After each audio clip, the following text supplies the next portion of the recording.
Okay. Tom Dahl, Executive Vice President, Chief Operating Officer for Subaru of America. So Tom, we're at the New York Auto Show, and I talked to Mori-san, and he said that you guys are going to have an electric vehicle in Japan. That's correct. In the Japanese market, they are currently testing a battery-powered electric vehicle with, I believe, the Japan Electric Company. And assuming that tests go well, there's a very good possibility that that would be marketed in small quantities in the Japan domestic market, but there are no plans at this point in time to bring that to the United States. What is the battery that's going to be in the electric vehicle?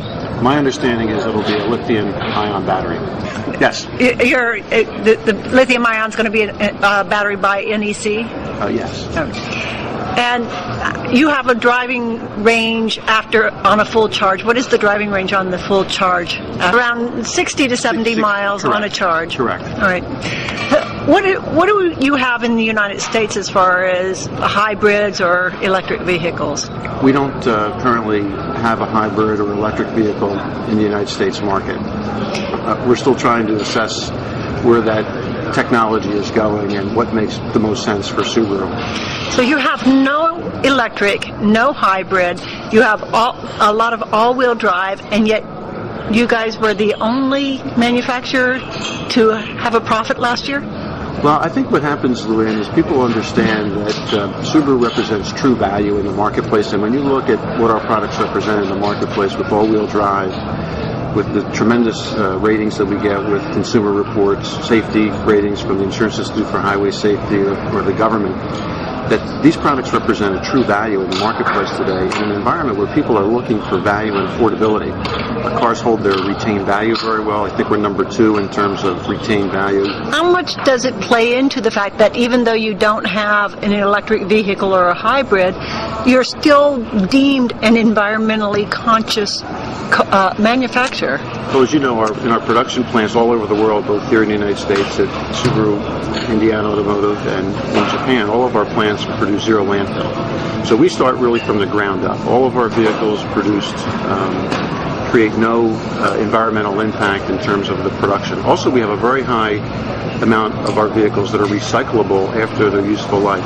I can't remember what the total amount is. Maybe Tom can help me out, but it's high 80s, I believe. Yes. High 80% of the vehicles. By volume, typically in the United States, it's about 84%. Subaru, actually, our products we build in Subaru of Indiana Automotive are over 90% recyclable by volume.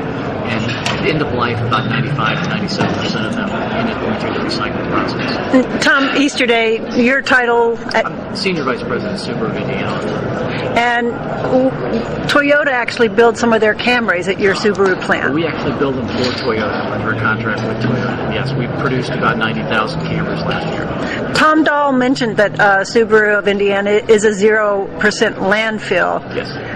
What do you have about 99% of what you can do is recycle and reuse? Yes, we go through the steps, of course. First, we try and reduce the amount of waste we generate, and actually we reduce the amount of waste we generate per unit by about 47%. In Japan last year, in 1 year, we generated a $1.3 million savings. So we've actually turned into new green dividends. Wow. And then we get into the recycling part.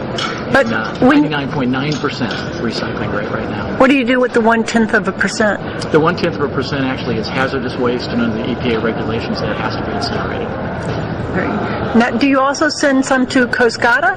Covanta. It's a waste-to-energy program in Indianapolis, and that's under the EPA. It's considered to be recycling, and so a very small percent, less than 2% of our waste gets sent down there now. And that's actually, as of April 1st, that's reduced even further because we started a pretty extensive composting program that we actually worked with the National Wildlife on, and it's a very extensive composting program involving primarily our cafeteria and those types of waste that couldn't be recycled. But Covanta then makes that waste into electricity for the city of Indianapolis? They do. It's actually to generate steam, and then the steam generates electricity for the city. For the most part, under $2 a gallon throughout the country. There's been less of the pressure, if you will, to bring out and to accelerate hybrid and that type of development at this point in time. In fact, there's some hybrid vehicles that have huge incentives on them right now and aren't selling.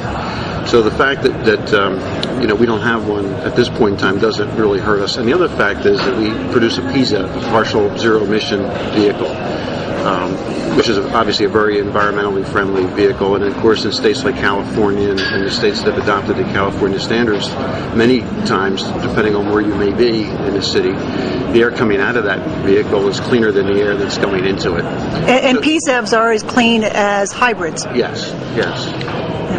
Very good. Tom Easterday, Tom Dahl, thank you very much. Thank you, Lorraine. Thank you.